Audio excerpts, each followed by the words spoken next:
Dan kalau kita tengok di media sosial hari ni, orang bersatu lah terutamanya, termasuk setro bersatu untuk memainkan naratif supaya UMNO tarik sokongan daripada Kerajaan Pakatan Harapan, daripada Kerajaan Perpaduan lah. Ya? Dia minta UMNO supaya tarik sokongan daripada bekerjasama dengan Pakatan Harapan bertujuan untuk menjatuhkan Kerajaan Perpaduan. Itulah kerja dia orang. Ya? Sebab apa? Sebab pemimpin dia orang ajar macam tu. Ya? Pemimpin dia orang ajar macam tu. Jadi setro-setro dia pun yang bodoh-bodoh ni, yang bengap-bengap ini, memberikan naratif yang tidak masuk akal, dan mereka gagal menjawab beberapa persoalan tentang perahlian kerajaan ini. Kita selalu ajukan kepada mereka, tidak salah kalau kita nak tukar kerajaan, itu demokrasi, tidak ada masalah. Bercita-cita nak tukar kerajaan itu tidak salah, tetapi walaupun dia tidak salah, sekurang-kurangnya kita bagilah sikit kan asas kenapa kerajaan nak perlu tukar, kemudian apakah asasnya yang kamu mampu untuk menukar kerajaan. Kurangnya bagi tahu fakta dia, jangan duk cakap aja. Duk cakap bulan Ogos, duk cakap bulan September, duk cakap kerajaan akan bertukar selepas bajet, kemudian duk cakap selepas PRN, kemudian bercakap selepas pulai, kemudian baru-baru ni kemaman. Duk bercakap macam tu, maksudnya kita sentiasa berada dalam angan-angan lah sebenarnya. Bila kita terlalu banyak bercakap, maksudnya kita dalam angan-angan. Kalau kita serius, kita kena beritahu lah, macam mana caranya kita nak tukar kerajaan sekarang ini, sebelum PRU16. Seperti mana kata puak-puak mereka, setro-setro mereka, dia kata dalam tempoh setahun ini, sebelum PRU16, kita akan dapat mengambil alih Putrajaya. Bila kita tanya apa asasnya, apa asasnya dan bagaimana kamu nak perolehinya, itu yang disebut oleh dibantu oleh bekas Ketua Penerangan UMNO lah, bekas Ketua Penerangan UMNO yang sekarang ini menjadi ahli Majlis Tertinggi UMNO. Dia bagi jalan. Saya pun pelik juga, macam mana seorang ahli Majlis Kerja Tertinggi UMNO boleh memberikan jalan ataupun tip yang kita juga boleh petikaikan. Yang kita juga boleh petikaikan apa yang disebut oleh Hisham Jalil. Hisham Jalil ni, saya daripada awal lagi kurang meyakini keikhlasan dia, kejujuran dia di dalam UMNO. Sepatutnya sebagai ahli Majlis Kerja Tertinggi UMNO, tugas dia adalah untuk memperkasakan UMNO, memperkuatkan UMNO, sekaligus memperkuatkan Kerajaan Perpaduan. Kerana UMNO membuat keputusan untuk bersama dengan Kerajaan Perpaduan. Jadi kamu sebagai ahli Majlis Kerja Tertinggi sepatutnya memikul amanah dan tanggungjawab yang diberikan oleh perwakilan yang memilih kamu menjadi ahli Majlis Kerja Tertinggi UMNO. Akad umbi UMNO dengan jelas dan nyata bersetuju dan memberi restu kepada UMNO untuk bersama dengan Kerajaan Perpaduan. Ini jelas dinyatakan dalam Perhimpunan Agung UMNO, dalam PAU UMNO. Di mana di dalam perwakilan, bila usul itu dikemukakan, perwakilan, majoriti perwakilan menerima keputusan UMNO untuk menjalinkan hubungan dengan Pakatan Harapan bagi mewujudkan Kerajaan Perpaduan. Ini diterima oleh perwakilan. Siapa perwakilan UMNO itu? Perwakilan UMNO itu adalah terdiri daripada wakil-wakil daripada akad umbi di setiap cawangan dan bahagian. Jadi itulah suara yang mereka tampilkan. Sepatutnya Hisham Jalil menjaga suara-suara ini, bukannya mendatangkan keraguan dan juga kesangsian, dengan menyatakan bahawa PN sebenarnya boleh menubuhkan kerajaan bersama dengan UMNO sebelum PRU16 dengan syarat PN berusaha mendapatkan sokongan UMNO. Apakah kamu sebagai ahli Majlis Kerja Tertinggi, kamu nak bagi tip kepada PN bagaimana nak dapatkan sokongan kami daripada UMNO? Jadi situ menunjukkan bahawa tidak ada kesetiaan, tidak ada keikhlasan dia dalam UMNO. Sepatutnya dia bagi tip bagaimana UMNO itu harus diperkasakan, bagaimana UMNO itu harus diperkuatkan. Kenapa dia gunakan dalil kemenangan di Kemaman sebagai satu hujah untuk dia menyatakan bahawa cukup-cukuplah UMNO bersama dengan Kerajaan Perpaduan. Kita dah kalah di Kemaman ni. Orang Melayu dah tolak kita. Jadi kita perlu keluar daripada kerajaan perpaduan ini dan kita bersama dengan PN. Bila bersama dengan PN, kita boleh dapat balik sokongan orang Melayu. Saya nak bagi tahu Syam Jalil, kamu mungkin boleh dapat sokongan orang Melayu, terutamanya di Pantai Timur. Ya, di Pantai Barat ternyata kamu gagal. Di Pantai Barat, di tempat negeri lain, ya, contoh yang terdekat Peraya Pulai, ya, masih lagi rakyat majoritinya ya memberikan sokongan kepada kerajaan perpaduan. Simpang Jeram, majoritinya beri sokongan kepada kerajaan perpaduan. Di Pelangai, majoriti Melayu. Kawasan Felda di Pahang. Pahang juga berada di Pantai Timur, yang dikatakan kawasan kuat kamu. Ya? Yang katakan mendapat sokongan majoriti Melayu di Pantai Timur. Tetapi di Dun Pelangai, yang majoritinya Melayu, di kawasannya itu ada Felda, tetap memberikan sokongan kepada kerajaan perpaduan. Kenapa kamu tidak mengambil contoh di Pulai? Kenapa kamu tidak mengambil contoh di Simpang Jeram? Kenapa kamu tidak mengambil contoh di Pelangai? Ya, untuk menyatakan bahawa masa depan UMNO ini masih terbuka luas.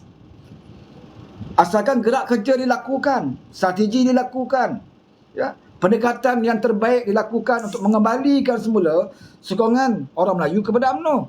Gunakan ketiga-tiga kemenangan ini sebagai asas untuk kamu meyakinkan kepada ahli-ahli UMNO bahawa UMNO mampu bangkit. Tetapi dia tidak gunakan tiga kemenangan ini. Tiga PRK ini mereka tidak gunakan. Sebaliknya mereka mengambil contoh di Kemaman yang terdiri di majoriti Melayu yang dikenali sebagai negeri di Mampas Kaintah pun. Sebelum ini pun PAS menang. Ya. PRU 15 PAS menang.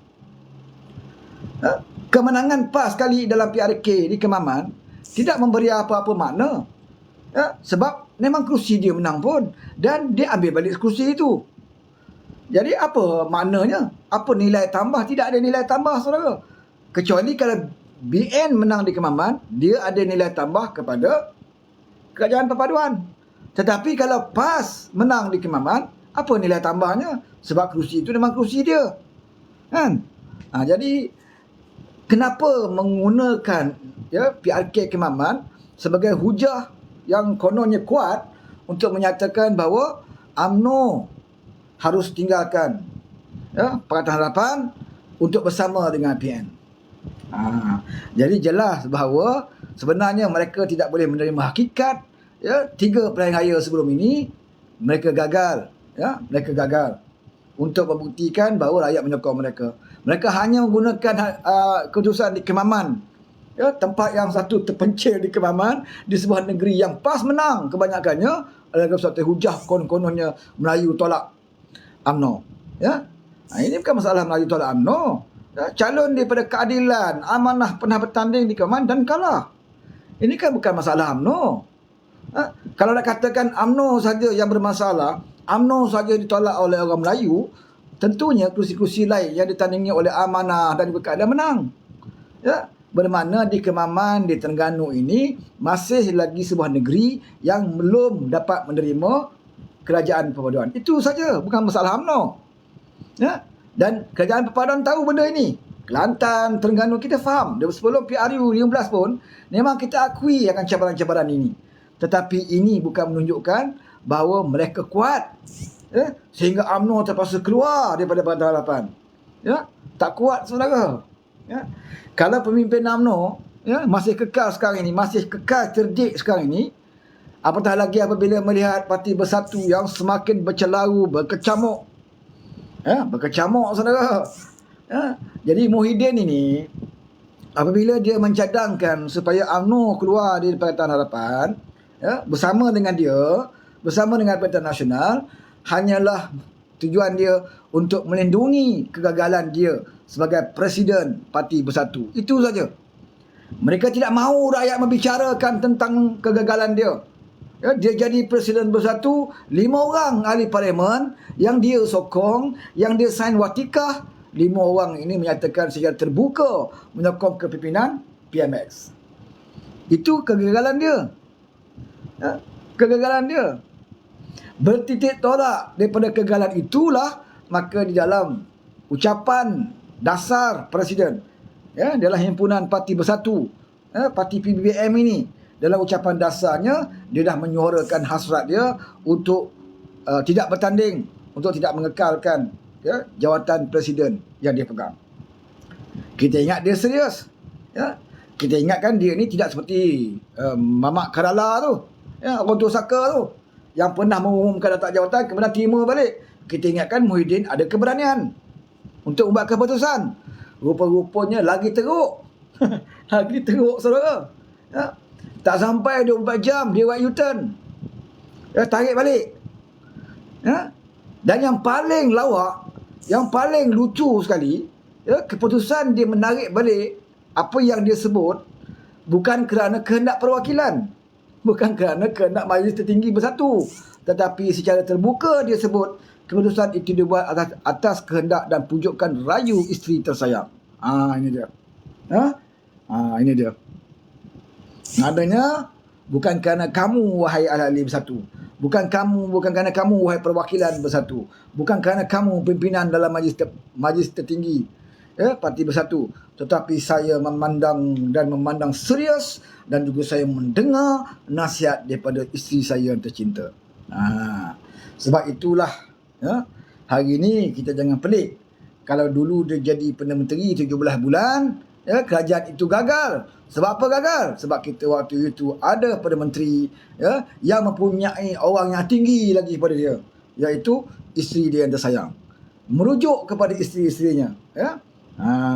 Maka berlakulah kes-kes yang kita dengar, yang telah dibawa mahkamah, yang telah disiasat, kes Jana Wibawa dan sebagainya.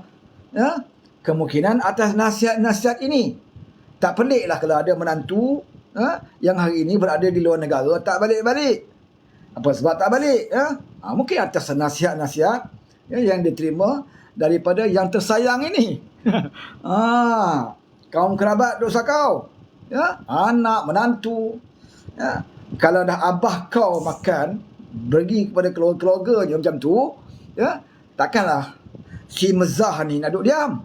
Dia pun ada anak, dia kata. Dia pun ada keluarga. Maka adalah peristiwa menyuruh minyak masak. Jadi orang yang macam ini, watak-watak macam ini, apakah perlu dia nak tarik UMNO untuk bersama dengan dia? Saya tak fikir UMNO sebodoh itu. Nak bersama dengan parti yang seperti itu. Yang Muhyiddin kata kena berhijrah. Zaman Rasulullah pun ada penghijrahan. Ada pahala untuk berhijrah. Dia faham tak konteks hijrah di zaman Rasulullah? Dia faham tak konteks hijrah dari segi pandangan Islam? Dalam pandangan Islam ini, hijrah yang mendapat pahala adalah hijrah yang berada di tempat yang buruk, kita pergi kepada tempat yang lebih baik. Itu penghijrahan, mengikut Islam. Itulah yang mendapat pahalanya. Daripada tempat yang tidak baik, kita pergi kepada tempat yang lebih baik. Itu adalah hijrah yang dituntut dalam Islam. Bukannya kita berada di tempat yang baik, pergi ke tempat yang macam itu, yang terbukti ada sakau menyakau, yang terbuktinya gagal jadi kerajaan. Banyak lagi kita nak buktikan, dan penat mulut mulut nak berbicarakan kelemahan di zaman abah kau ni. Apakah pimpinan UMNO nak rela berada di situ? Apakah pimpinan UMNO rela untuk berhijrah daripada kerajaan perpaduan ini, yang boleh menyatukan semua kaum, yang boleh mengangkat martabat bangsa, yang boleh mengangkat martabat Islam, pergi kepada Perikatan Nasional yang terbukti mereka gagal mengangkat martabat bangsa Melayu, mereka gagal martabatkan Islam, bahkan mereka juga gagal mentadbir negara dengan baik. Kalau mereka tidak pernah jadi kerajaan, mungkinlah kita kata, oh ini kamu punya propaganda, ini kamu punya fitnah. Tetapi dia pernah jadi kerajaan. Perikatan Nasional ni pernah jadi kerajaan.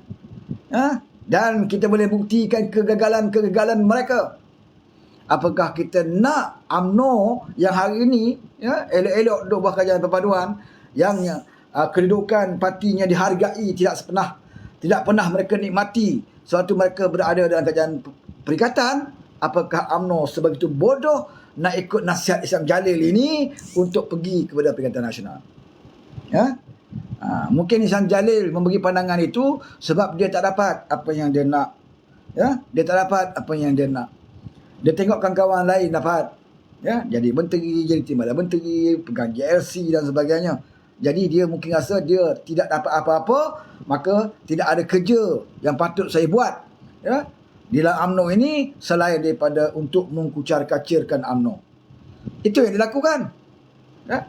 Dalam parti mesti ada watak-watak seperti ini, saudara. Saya tak menyatakan UMNO saja. Dalam keadilan pun ada watak-watak macam ini. Ya, watak-watak yang tidak senang dengan apa yang pihak MAC buat. Ya, mereka rasa mereka saja yang betul. Ya, mereka lebih suka kepada keadilan ini sama seperti parti-parti lain. Ya, bergabung, jangan selidik, gabung saja. Main sentimen Melayu. Oh, keadilan ini parti pimpinan kaum. Kita kena melayukan keadilan ini. Cara nak melayukan keadilan, kita kena bersama dengan parti PAS. Baru nampak Melayu. Ya.